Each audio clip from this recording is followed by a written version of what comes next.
The question is about Brazil, the 50% tariffs on Brazil.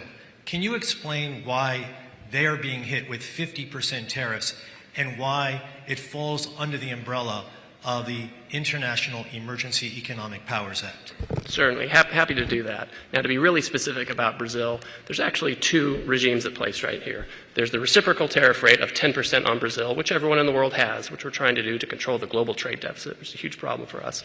Then on top of that, there's a 40% tariff on Brazil, and that's under a separate emergency, and this is related to extreme concerns with rule of law, censorship, and human rights in Brazil, where a Brazilian judge has taken it upon himself to order U.S. companies to censor themselves, given them secret orders to manage the flow of information, rule of law with respect to political opponents in Brazil. And so when the... And the unlawful detention of U.S. citizens who were in Brazil. Correct. Now, the Treasury Department has often used AIPA, which is the shorthand for the law you're talking about, to impose sanctions, which will cut off countries or companies or persons entirely from the U.S. financial system and cut off trade entirely.